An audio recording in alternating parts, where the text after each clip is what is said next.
Sur Google, tu viens taper Bulltweef, tu cliques sur le premier lien, tu atterris sur cette page et tu as juste à remplir le nom du site que tu veux examiner juste ici. Tu cliques sur Lookup et tu vas voir absolument tous les détails, tous les outils, tous les plugins que le site utilise. 11 des chercheurs de Harvard ont découvert un phénomène psychologique très utile en marketing. C'est l'effet Ikea. L'effet Ikea, c'est le fait que les consommateurs ont tendance à associer une valeur plus élevée à un produit qu'ils ont partiellement créé. Cela vient de l'enseigne de meubles Ikea qui propose des produits à monter soi-même. Cette pratique est couramment utilisée en marketing par des marques comme Nike, où les acheteurs peuvent créer eux-mêmes la chaussure de leur rêve. En proposant aux consommateurs de participer à la création des chaussures, la valeur augmente dans l'esprit du consommateur. D'autres marques comme Function of Beauty se sont positionnées sur ce marché, en donnant la possibilité de personnaliser complètement son shampoing en fonction de ses besoins. Le prix est beaucoup plus élevé qu'un shampoing classique, mais cela fonctionne car la valeur perçue est très importante.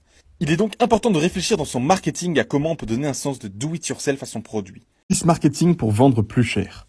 Dans une expérience sociale de 1983, Richard Taylor, un théoricien en finance comportementale, a proposé à plusieurs personnes sur une plage la chose suivante. Allez leur chercher une canette de bière qu'il faudra lui rembourser. La question était la suivante. Quel prix êtes-vous prêt à payer au maximum pour cette bière?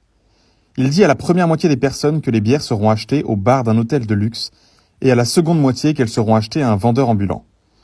En soi, la question reste la même pour tout le monde. Combien vaut le plaisir d'une bière fraîche? Puisque finalement, la personne boira la même bière sur la même plage et ne sera même pas allée acheter la bière elle-même.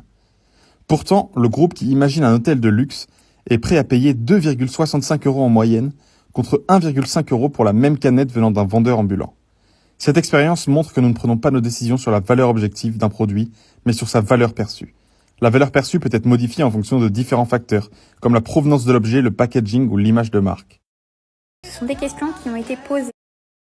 Où trouver tes idées de contenu à poster? Alors j'ai 2 sites à te conseiller. Le premier est Answer the Public, où tu viens mettre le mot-clé qui est en rapport avec ta niche et ça va te sortir toutes les questions qui sont en rapport avec ce mot-clé.